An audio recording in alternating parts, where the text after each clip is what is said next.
मैं उगन कृष्णवंशी आम आदमी अधिकार ऑर्गेनाइजेशन से पिछले 2.5 माह से मणिपुर के आम पब्लिक जल रहे हैं। हमारे साथ इसी टॉपिक पे बात करने के लिए है हमारे सहयोगी हरी भाई।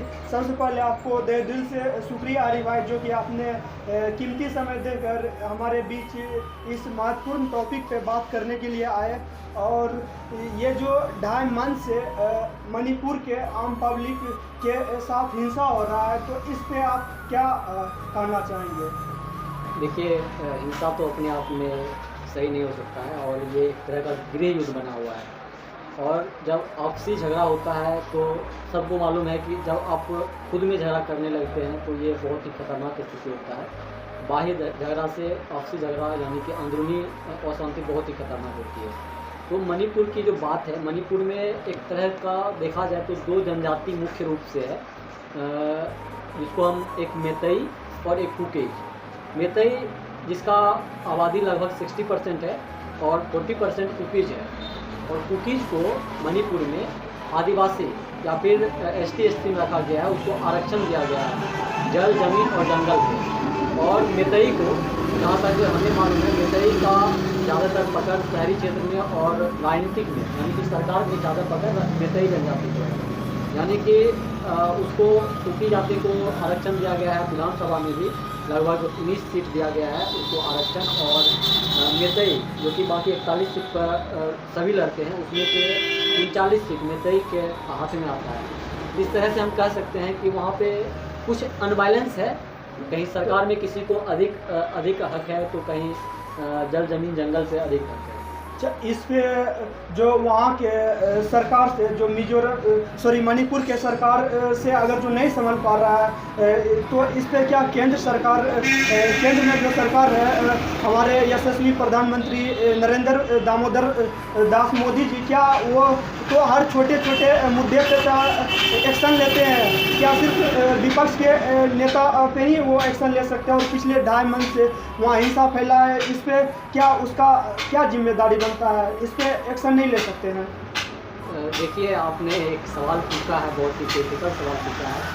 इस सवाल से कहीं ना कहीं ऐसा नहीं है कि हर एक मुद्दा पर प्रधानमंत्री जी को बहुत सेंसिटिव रहते हैं, लेकिन उस मुद्दा पर आकर के प्रधानमंत्री जी चुप क्यों हो जाते हैं जब जहां उसकी सरकार या फिर उसके जहां सरकार होती है या फिर उसके सहयोग से सरकार चल रही होती है या फिर उसके सांसद या उसके विधायक पे जब कोई बात आता है तो उससे चुप हो जाता है, बिल्कुल से चुप हो जाता है। और बहुत ही दुर्भाग्य की बात है कि इस पर प्रधानमंत्री जी आज तक कुछ नहीं बोले थे। आज जब प्रधानमंत्री के पास अभी सारा पावर है, पुलिस है, शासन है, प्रशासन है, सारा माना जाए तो A to Z पावर है, वो अगर जो एक्शन नहीं लेंगे तो फिर कौन लेंगे? देखिए, वही बात हम बोल रहा था कि गृह मंत्रालय मीटिंग किया था 1-2 बार इस मुद्दे पे लेकर के, कोशिश किया लेकिन निरर्थक कोशिश किया, सही कोशिश नहीं हुआ। दूसरी बात यह है कि प्रधानमंत्री कहने से जब कोई थाली और ताली बजा सकता है तो प्रधानमंत्री कहने से हिंसा भी रुक सकता है, लेकिन आज तक इन्होंने चुप्पी तोड़े ही नहीं। और जब आजकल की घटना है, आप लोग को मालूम होगा, सोशल मीडिया पर बहुत ही वायरल हो रहा है, महिलाओं के साथ 2 महिलाओं 3 महिलाओं के साथ बहुत ही दुर्व्यवहार हो रहा है। इसको मतलब बयां कर पाना बहुत ही शर्मनाक है। ये किसी सिर्फ मणिपुर के लिए नहीं है, ये पूरा देश के लिए शर्मनाक की घटना है। और इस पे आकर के प्रधानमंत्री जी मात्र 2-4 लाइन बोल पाए हैं। और मेरा सवाल ये है कि क्या किसी भी राजनीतिक पार्टी को या फिर किसी भी लीडर को जहां उसका वोट हो, जहां अधिक मतलब मेजोरिटी से उसका सरकार बन सके, क्या वहीं ध्यान दिया जाएगा? क्या एक आदमी का दुख नहीं होता है? क्या 1000 आदमी जहाँ मरे उसके बाद ही कोई कुछ बोलेगा? क्या प्रधानमंत्री जी इतना मणिपुर में इतना दंगा हो गया, इतना आदमी जल गया, इतना मणिपुर बर्बाद हो गया, तब उनके मुंह से एक आवाज़ निकली, वो भी मणिपुर की शांति के बारे में नहीं था। वो बहुत ही दुर्भाग्यपूर्ण वीडियो था और दुर्भाग्यपूर्ण घटना है कि मई का वीडियो है, कहा जाता है जहाँ तक कि मई का वीडियो है और वो अभी वायरल हो रहा है। तो क्या अगर ये वायरल नहीं होता तो उसके साथ न्याय हो पाता? ये सवाल है। कहा जाता है कि बीजेपी का लोग बोलता है कि डबल इंजन का जहां सरकार रहता है वहां डबल स्पीड से कार्य होता है, डबल स्पीड से विकास होता है। क्या ये तो डबल इंजन के सरकार रहने के बावजूद भी जनता डबल तरीक़ा से मार खा रहा है, हर तरह से मार खा रहा है। ऐसे में क्या आम पब्लिक बीजेपी पे ट्रस्ट कर पाएंगे अगर जो यही कंडीशन रहा तो? देखिए, ट्रस्ट तो जनता जो होती है ना, भीड़ होती है ना, भीड़ गुमराह हो जाता है। क्योंकि किसी भी पार्टी का हम किसी भी लीडर पर विश्वास कर ही नहीं सकते हैं 100%। वो बीजेपी हो, कांग्रेस हो या फिर अन्य छोटे दल हो, जो भी हो। तो इसलिए लोग जिस पार्टी का लीडर जितना अच्छा एक्टिंग कर पाता है उसके तरफ लोग मुड़ जाते हैं, कोई धर्म के नाम पे, कोई जाति के नाम पे, और किसी न किसी मुद्दे पर मतलब मुड़ जाते हैं, कोई विकास के बात पे। क्योंकि जो विकास का बात करेगा वो लीडर माना ही नहीं जाएगा।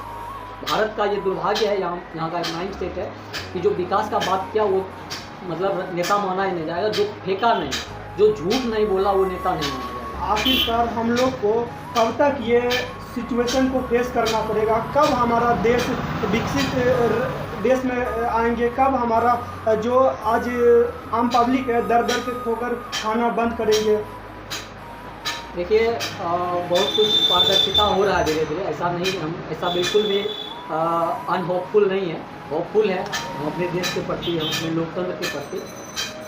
बदलाव आएगी, लेकिन हाँ, जिस दिन आम नागरिक, हर एक नागरिक के मन में एक सवाल होगा कि हम किसे चुन रहे हैं, लीडर हम किसे बना रहे हैं, किस मुद्दे पर हम लीडर बना रहे हैं, किस मुद्दे पर हम सरकार चुन रहे हैं। क्या हम धर्म के नाम पर सरकार बना रहे हैं, जाति के नाम पर सरकार बना रहे हैं? क्या हमारे जाति का कोई लीडर आया और हम उसको इसलिए वोट दिए कि उसके ऊपर चार्जशीट लगा हुआ है, फिर भी उसको हम इसलिए वोट दिए क्योंकि वो मेरा जाति का है? और ये चीज़ अगर हम देख करके वोट जब तक देते रहेंगे तब तक तो देश का दुर्भाग्य ही है। और जिस दिन ये इस चीज़ से हट के, भले वो कोई जात का हो, कोई धर्म का हो, हम इस चीज़ से हट कर यदि वोट करेंगे और चुनेंगे लोगों को कि वो हमारे काम के लिए पार्लियामेंट में बोलेंगे, संसद में बोलेंगे, और वो हमारे काम के मुद्दे की बात करेंगे, रोजगार की बात करेंगे, शांति की बात करेंगे, भाईचारा की बात करेंगे, तब जाकर के हम सही मायने में विकसित हो पाएंगे, जल्दी विकसित हो पाएंगे। क्योंकि कोई देश विकसित नहीं होता है, वहाँ का लोग विकसित होता है। जब लोग विकसित होता है तो देश विकसित होता है। किसी भी देश का जो मेन पावर होता है वहाँ का आम जनता होता है। जिस देश का जनता जितना विकसित होगा वो देश उतना ही विकसित होगा। बहुत बहुत शुक्रिया हरीश भाई, जो कि आपने कीमती समय दी है। और आप लोग क्या सोचते हैं, आप लोग का क्या राय है? आप लोग अपना राय जरूर कमेंट बॉक्स में दे। जय हिंद, वंदे मातरम। Thank you.